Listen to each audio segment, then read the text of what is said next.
Welkom bij de internationale inspiratie bij de Voor de Jeugddag. Ook dit keer zijn we er weer bij om te kijken wat we kunnen leren uit andere landen. Inmiddels ook alweer voor de 10e keer. En als we dan terugkijken naar die 10 jaar, dan zijn er een aantal onderwerpen die gelukkig nu na 10 jaar heel duidelijk op de agenda staan. En dat is zeker het onderwerp van de stem en de inbreng van jongeren zelf. De participatie van jongeren. Maar rond dit onderwerp zijn er nog steeds heel veel aspecten waarvan we kunnen leren, die ook in andere landen worden toegepast en aandacht hebben. En soms met net wat meer beleid dan in Nederland. Dus wij gaan in deze sessie naar Ierland om te kijken hoe ze dat daar doen. En voor die sessie ga ik ook verder nu in het Engels. Because I'm going to introduce you to Linda O'Sullivan from the Ministry of Children, Equity, Disability, Integration and Youth. Or they call it, I think in Ireland now, the Ministry of Everything. As I've been told, I had to practice it. So I hope I did right, Linda. But Linda, welcome, and really nice that you are able to give us this presentation. And it would have been even nicer to have you here near me, but this way I think we're used to it, and really nice that you're able to do this presentation from Dublin. So you're going to introduce and give us a little bit of insight about what happened in Ireland. And I think also learning about how you can come from, let's say, the worst student in the class to actually get ahead on that. So be really nice if you take us on that journey. So the floor is yours.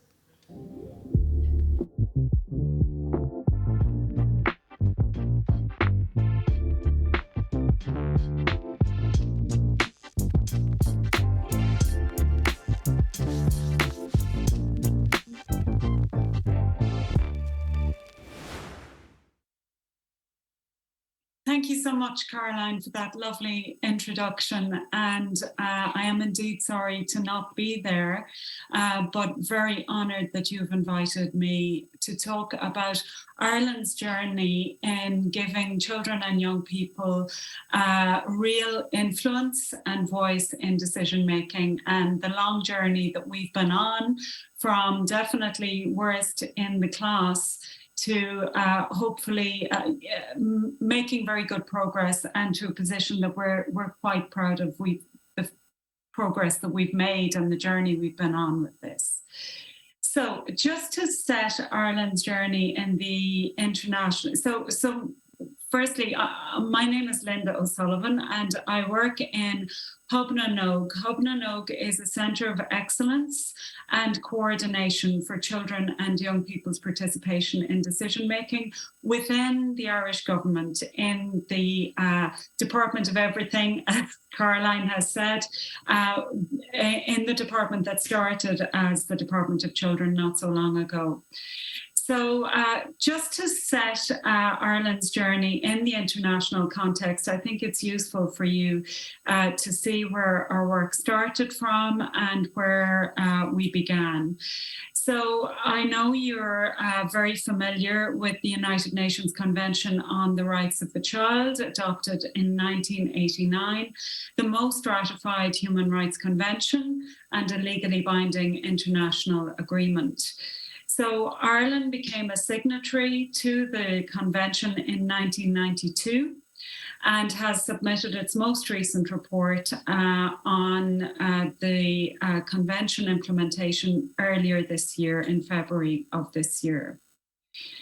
So, as I'm sure many of you are aware, there are 4 general principles in the Convention, and one of those is the right of the child to be heard. So these general principles are regarded as being critical to the realisation of all the other rights. So the right of the child to be heard is a core aspect of the Convention, and forms the basis on which all our work continues and is implemented. So The general comment 12, the basis of all our work in this area starts with Article 12, the right of children and young people to a voice in decision making, and pays particular attention to the general comments that set out the state party obligations, which is to carefully listen to children's views in decision-making processes that will have an impact on their lives, to work from a presumption that the child is competent and that this competence evolves as the child develops and grows, to respect also non-verbal forms of communication. And this is particularly important for younger children and for children who may have a disability or be from a seldom heard background. To work always from the child's level of understanding and make sure that the child has a good understanding of the decision-making process, enough of an understanding of the decision-making process to competently take part in that decision-making process. And it pays particular attention to the rights of children experiencing difficulties. It also sets out the state's obligations to provide training on Article 12. And this very much informs all of the work that we do. So Ireland received its first, or submitted its first national report in 1996. And the recommendations received back from the committee were critical, that the views of the child were not being listened to or having influence in the family, in society, or in schools. And this was in the context in Ireland of a number of reports that had been published about widespread institutional abuse of children, and many, many, many reports of children not being listened to when they spoke up about this abuse. So really, Ireland started from a very, very low base. As Caroline said, we were the worst in the class in listening to children, and something absolutely critical had to be done. So it was at this time that the first National Children's Strategy was developed, with its first goal being to listen to children. And in foot of this, the National Children's Office was also established, which became a full department, the Department of Children, and now the Department of Children, Equality, Disability, Integration and Youth since 2020. So within the department, the Irish government has built a permanent infrastructure for children's participation. This started with a participation unit, the establishment of Corlan and Oak, which in Irish means youth councils. There is a youth council in every local authority in Ireland, and I'll speak a little bit more about that in a while, and Dáil na Nóg, which is a youth parliament. But also the participation unit is responsible for and spends a lot of its time and focus on consulting with children as part of policy development and service delivery. And I'll come back to that again in a little while. So Ireland became the first country in Europe to have a national strategy on children and young people's participation in decision-making. The development of this strategy was a commitment under the children's strategy called Better Outcomes, Brighter Futures. And the aim of the strategy is to give children and young people a voice in their individual and collective lives, in the places and spaces where they live their lives. So in their communities, in formal and non-formal education, in the health services and social services that they receive from the state, in the courts and legal systems. And it is a whole of government strategy with commitments in the strategy for every government department and agency and local authorities. And the aim of the strategy is to involve children in decision-making on policy, legislation, research, services, and practice in everyday spaces. So we have just reached the end of term of that first strategy, and a review is due to be published in the coming weeks. But it has found that the strategy has had very strong impact. In that review, there has been reporting on a very broad range of policy areas who are actively implementing the strategy and ensuring that children and young people's views are included in the development of policy. It is also showing that there is a good spread of age ranges involved in policy making, not just teenagers, but also children, younger children also, and that a mix of different approaches are being used in hearing the voices of children and young people, whether it is through the council structures, through consultations and engagement with local schools and communities, or through working with the participation unit and consultations or surveys on a national level. The review is also encouragingly showing that there has been strong follow through to publication of findings and influence on policy, and that the views are not just being listened to, but that they are having a real impact on the decisions that are being made. And this is across legislation, policy development, service provision, funding streams, and review, evaluation, and reporting of those. So I'll talk a little bit about how we have done this work. So there are a number of structures that have evolved over time within the Department of Children. And these are the National Participation Office, which is responsible for the youth councils, the youth parliament, and some new structures that have been set up more recently. Hub na Nog, which is the Centre of Excellence for children and young people's participation, where I work. And under Hub na Nog, we have developed a national participation framework, which I will talk about in detail in a couple of moments, that sets out the standard and the framework to which we expect adults to adhere to in engaging with children and young people in decision-making processes. And Hub na Nog also gets involved directly in running consultations, particularly when those consultations are relevant to children and young people from seldom heard backgrounds. So whether those children are younger than the children in youth councils, or also whether those children are from minority backgrounds, or may have a disability, or where they may be seldom heard in other ways. This work is all coordinated by a unit within the Department of Children. So it is coordinated by civil servants who work within government and ensuring that there is accountability across government in this work, and that other government departments and agencies are aware of their commitments and obligations and supported to reach those across government. So to speak a little bit more about our permanent structures under the National Participation Office, Comhairle na Nog, which means Youth Council, there is a Youth Council in each local authority or municipality in Ireland. There are 31 municipalities. There is a youth council embedded within each of those local authorities.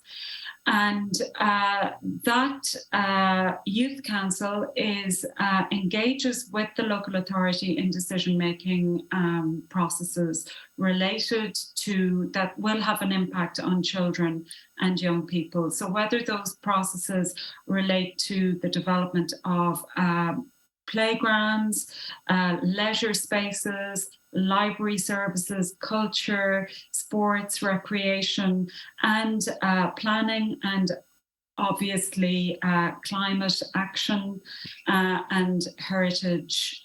These are the types of decision-making processes that the local councils engage in. Also linked with the Comhairle na nÓg is Dul na nÓg, which is a national youth parliament. This meets every 2 years with elected representatives from the local councils attending. At Dul na nÓg, which happens every 2 years, the national membership votes on a topic or issue of national importance to young people. The members of the youth councils are aged between 12 and 17. They are recruited through schools and youth services. And the members vote at the youth parliament every 2 years on a topic that they wish the national executive of Comhairle na nÓg to work on for the next 2 years. So the types of topics that have been worked on national level include equality at schools, the development of a youth travel card providing a 50% discount on public transport, issues related to drugs and alcohol. Two more recent structures that have been set up are Seanad na nÓg, which is a youth senate and debates issues with Irish senators, and the National Youth Assembly in Ireland, which participates in longer policy development pieces, such as, for example, on the Climate Action Plan, National Biodiversity Plan, Artificial Intelligence Strategy, issues that are quite intricate and take a longer period of time to engage with.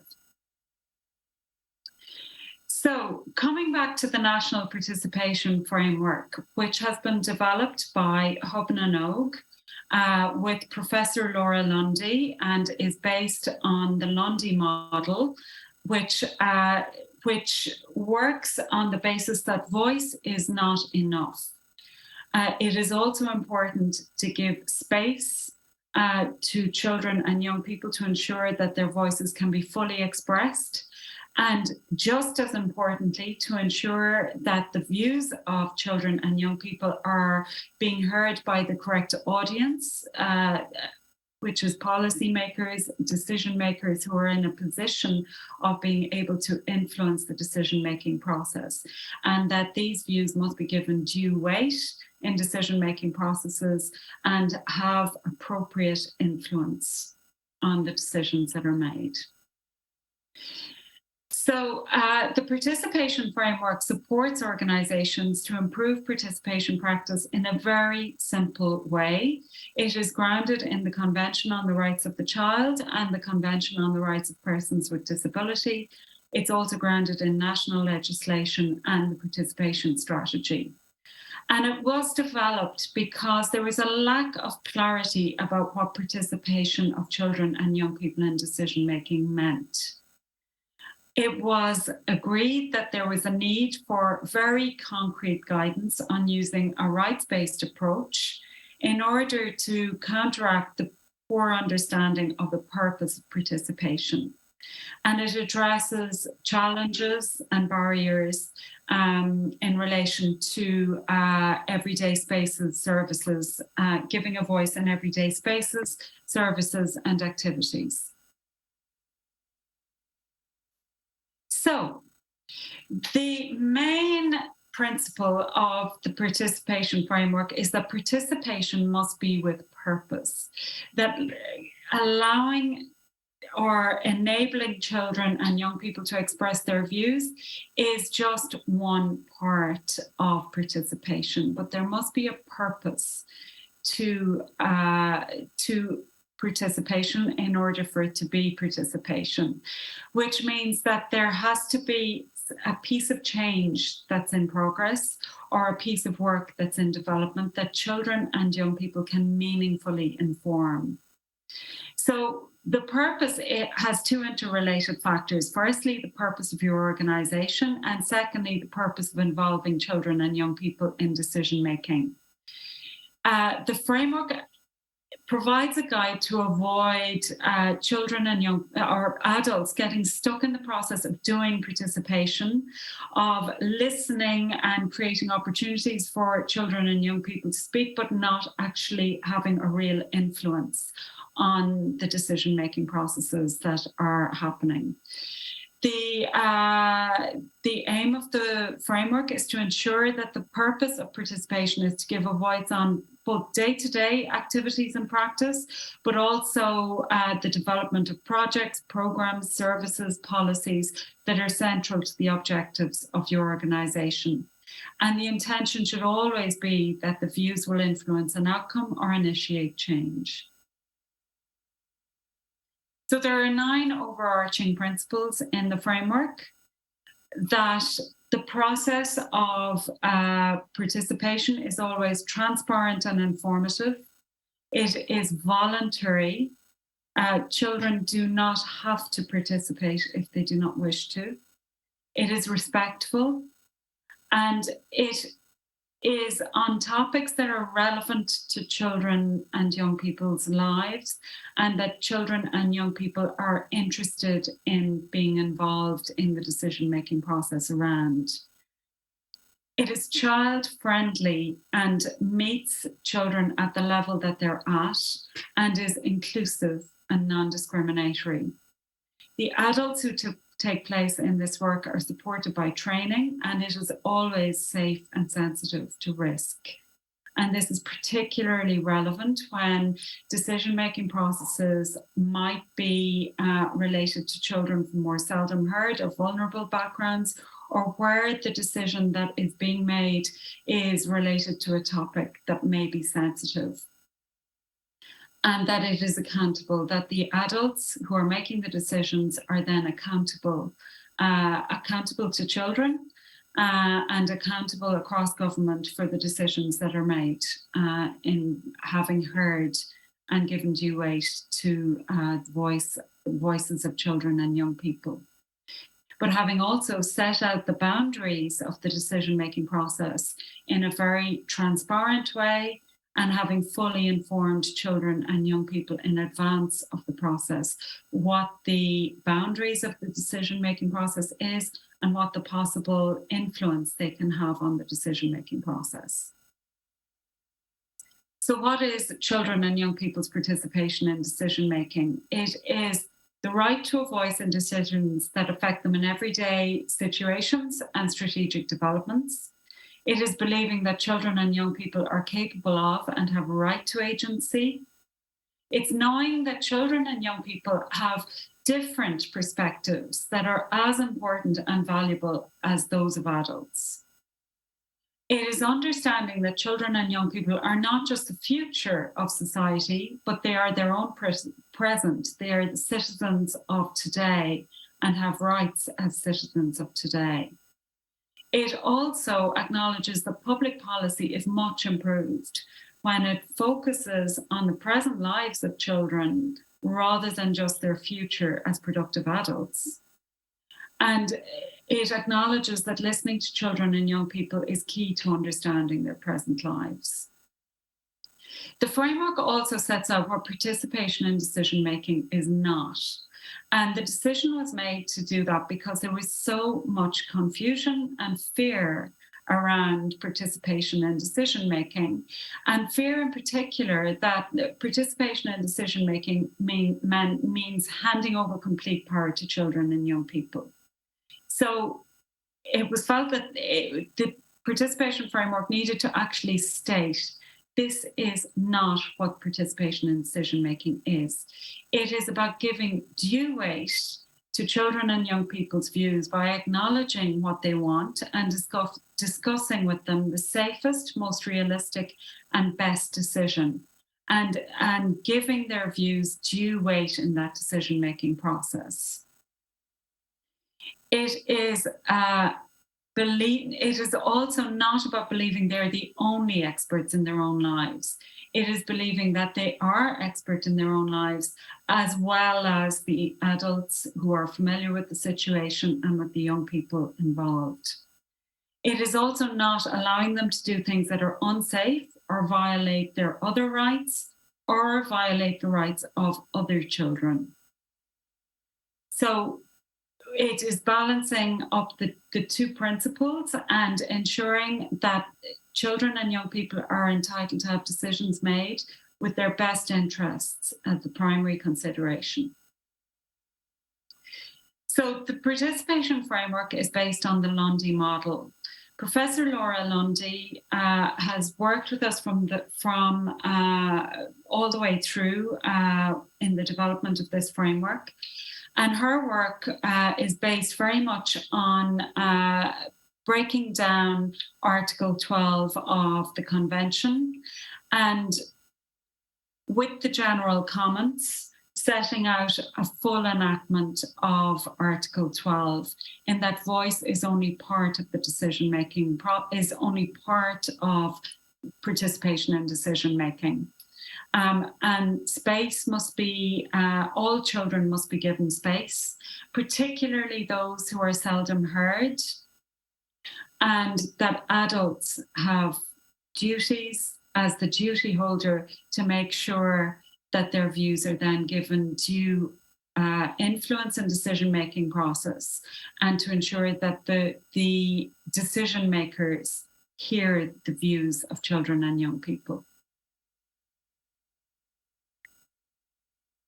So the participation framework contains a number of very simple checklists and feedback forms based on the Lundy model. There's a planning checklist, and this can be used at national policy development level, as well as at local policy level, but also at organizational level. And for planning programs,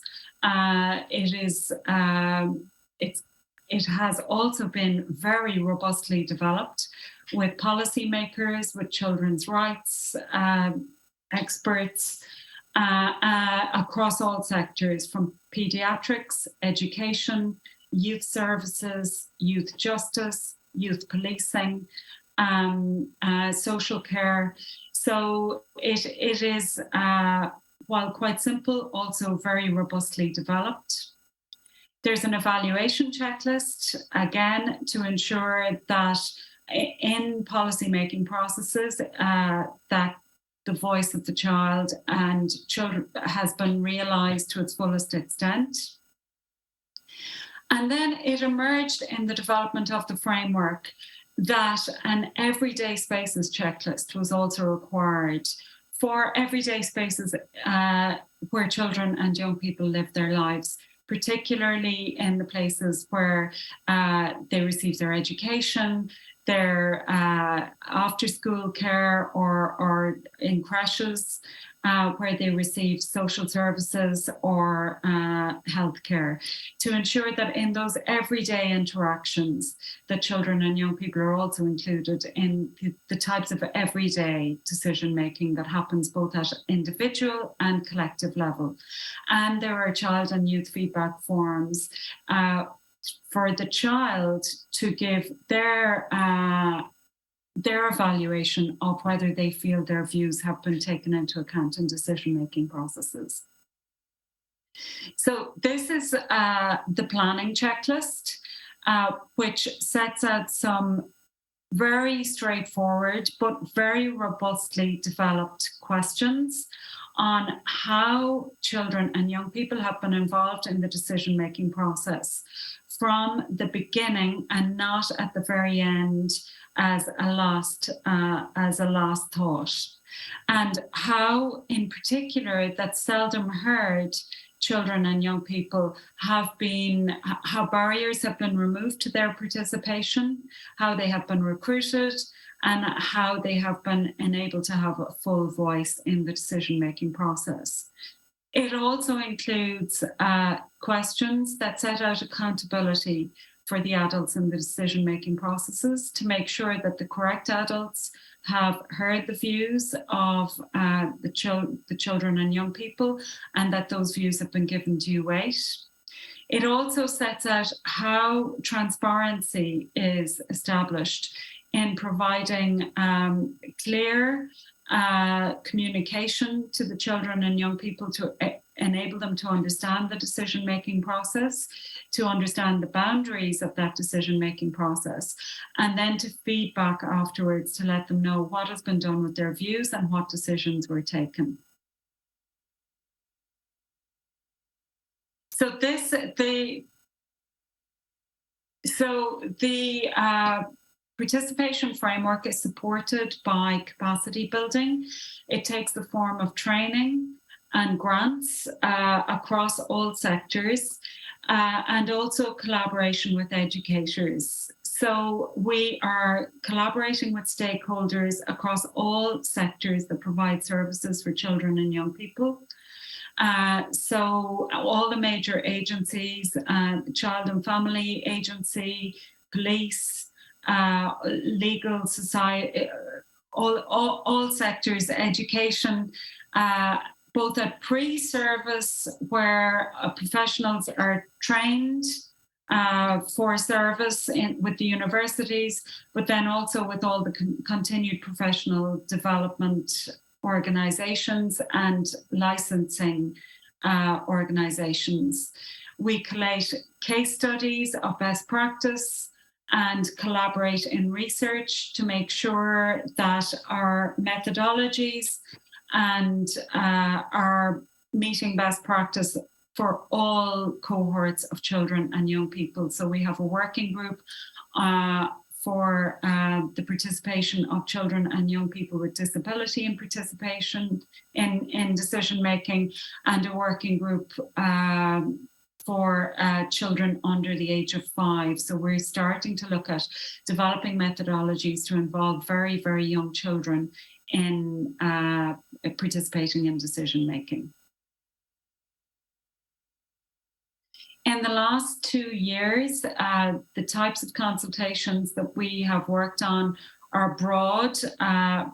So we heard the views of children aged from 4 up to 17 on their lived experiences of their children's rights. We collaborated with schools and seldom heard organizations to ensure that there was a very broad representation of children's views as part of the review process for the Convention on the Rights of the Child and the Convention on the Rights of Persons with Disability. We worked with the Department of Education on a review of school transport, particularly for children with disability. We also worked with the Department of Education on a consultation for an anti-bullying plan for schools. We engaged with young people who had experienced homelessness on a new youth homelessness strategy. We engaged with primary age children on the wearing of masks in school during COVID-19, which informed the lifting of the wearing of those masks towards the end of restrictions.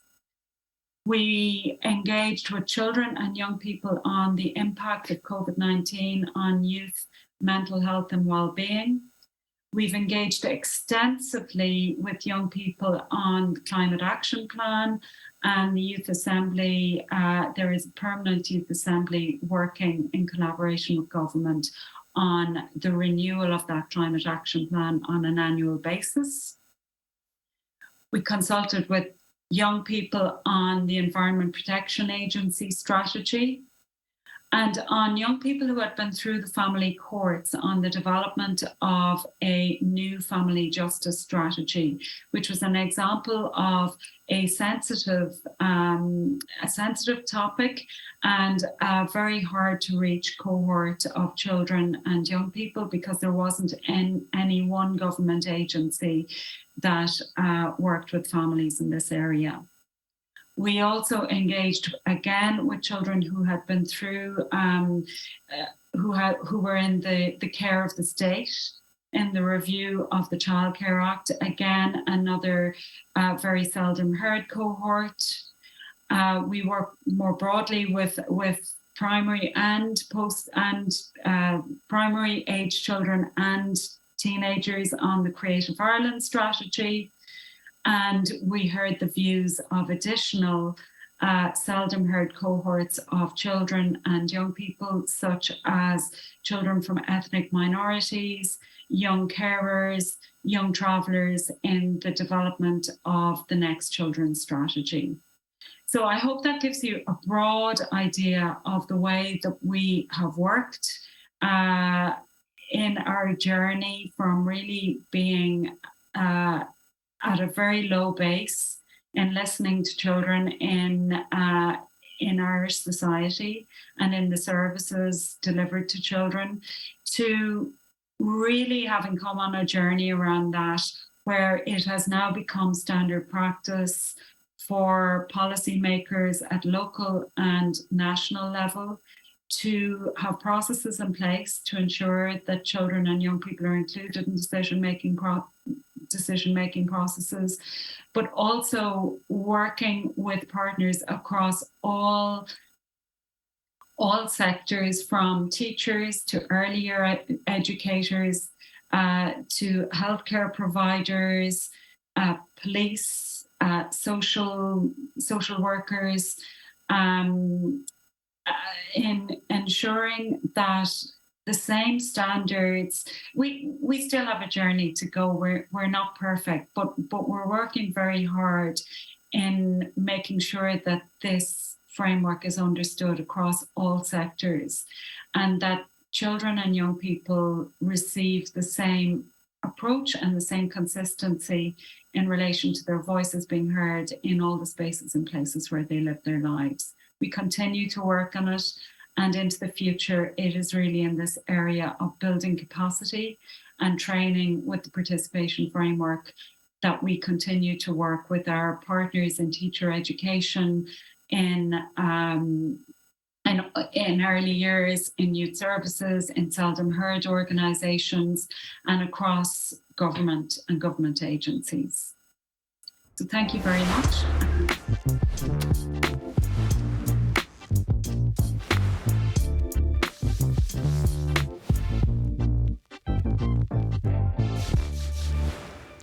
Thank you so much, Linda, for this presentation and a very comprehensive story about what you're doing with this framework on youth participation, and also very impressive in how you're continuing this journey, for example, also to look into the much younger age group, because I think that is quite a challenge. I think we see it also here. I mean, often when we talk about youth participation, it's automatically that group that can already voice themselves quite well.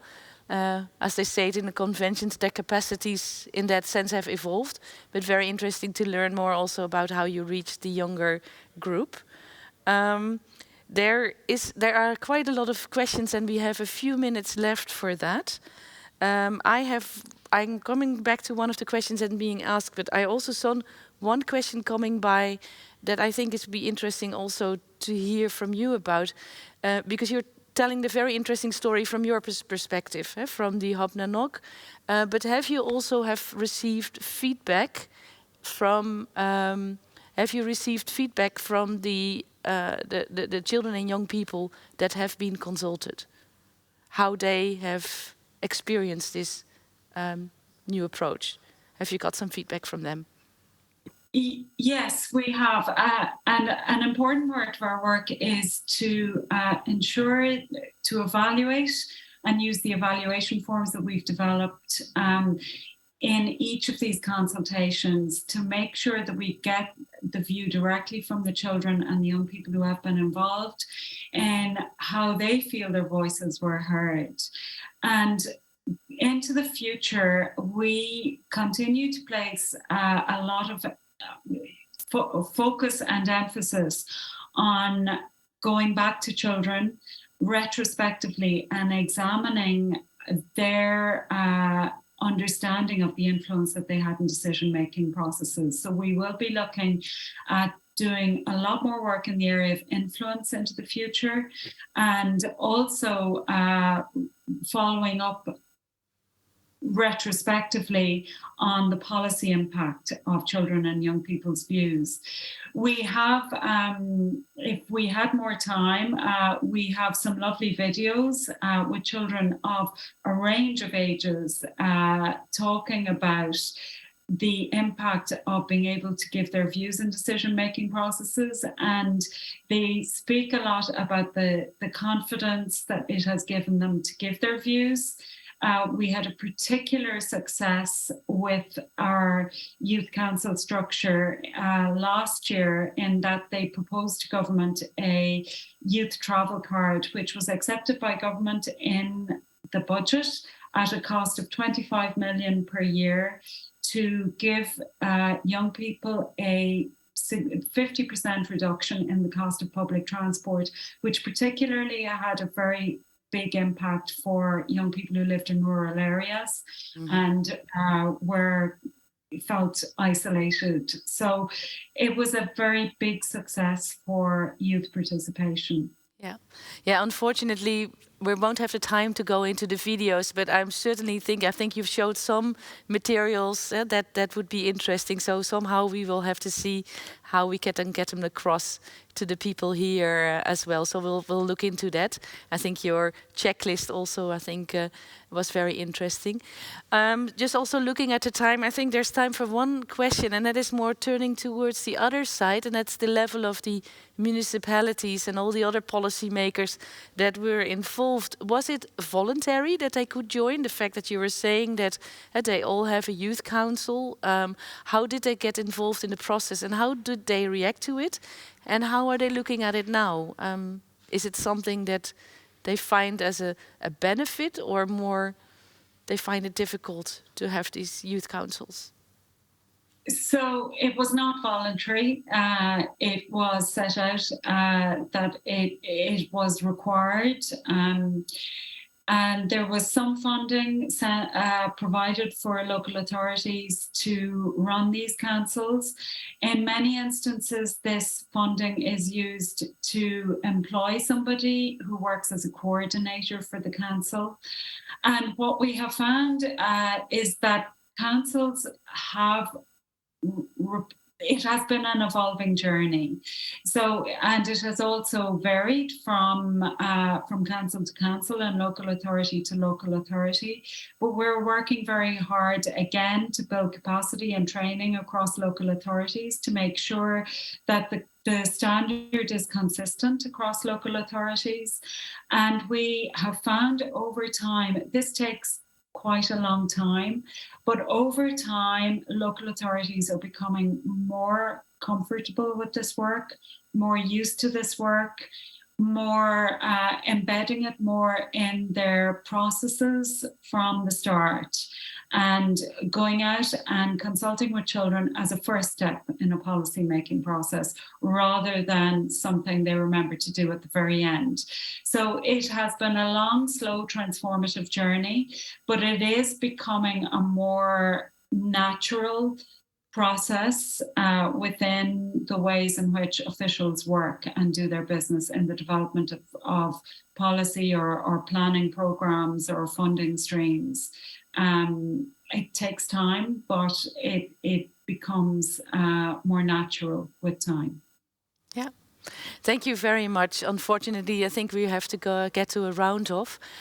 So maybe I will give you the floor for the last words. Is there anything you would like to give to us here in the Netherlands about some lesson you have learned, or just in a few words what you would wish upon us? But before that, I would like to thank you very much for your contribution.